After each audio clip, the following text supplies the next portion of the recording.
विनोद तावडे, शिवसेना तालुका प्रमुख पाचोरा।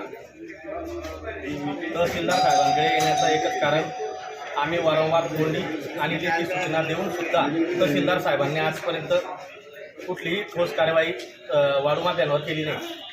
सतत वाळू माफियांना पाठीशी घालण्यासाठी यांचे कर्मचारी सहकार्य करतात। त्यांना आम्ही जरी ते निवेदन द्यायला आलो किंवा काही सूचना दिल्या तर त्यांना फोन करून सांगतात की आज वातावरण कडक आहे, तिथे तुम्ही ट्रॅक्टर पळवून घ्या किंवा आज वाहू नका। आमच्याकडे प्रश्न असा झाला आहे, पाण्याचा मोठा प्रश्न आहे।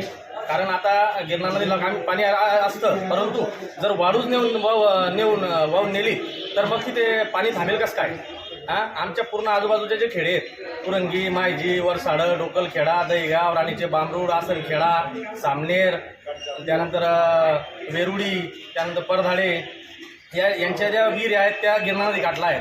आणि गिरणा नदी काठला ज्या विहिरी आहेत त्या विहिरी गावाच्या पिण्याच्या पाण्यासाठी आहेत। आणि जर भविष्यात जर ह्या शेती वाहत असले तर भविष्यात पाण्याचा मोठा प्रश्न उद्भवू शकतो।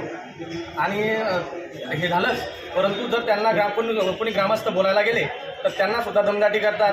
रात्री बेरात्री नांद्रा बस स्टँडवर धुमाकूळ घालतात दारू पिऊन आणि भांडणं करतात। आणि त्यांना कोणी बोलायला गेलं म्हणजे मग त्यांना धमक्या देण्याचे यांचं सत्र सुरू असते। मागे सुद्धा आम्ही कुरंगीच्या ग्रामस्थांमार्फत निवेदन दिलं होतं, परंतु तेव्हा सुद्धा त्या शाळकरी मुलांना धमक्या आल्या।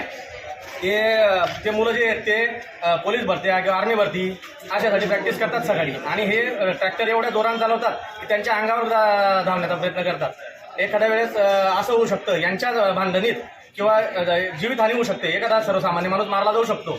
मग याला जबाबदार महसूल प्रशासनच राहील, हे आमच्या निवेदनात म्हणणं आहे। अगोदर आम्ही 2 महिन्यापूर्वी निवेदन दिलं होतं। त्याच्यानंतर त्याच्या पहिले एक वेळेस आम्ही मायजी ग्रामस्थांमार्फत उपोषण केलं होतं। उपोषण पण त्यांनी सोडवलं त्यावेळेस। आत्ता चालूच दिलं निवेदन।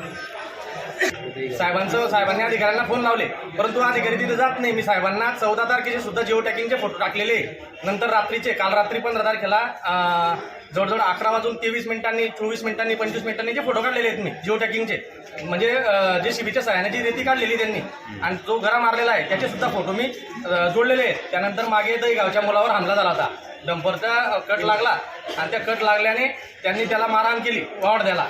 ती सुद्धा कात्रण पेपरला बातमी आलेली, ती सुद्धा कात्रण मी जोडून तहसीलदार साहेबांकडे दिलेली। आणि यांच्यावर वचकच नाही कोणाचा। महसूल प्रशासन झोपेचं संमत घेत आहे का? लक्ष द्यायला पाहिजे। आणि आता जर यांनी लक्ष घातलं नाही तर याच्यानंतर आम्ही सर्वजण ज्यावेळेला खेड्यांना यांचा त्रास होत आहे तेवढ्या खेड्यावरचे सर्व ग्रामस्थ आम्ही इथे येऊन तहसीलदार साहेबांच्या दालनासमोर उपोषणाला बसू। इशारा आहे आलो होतो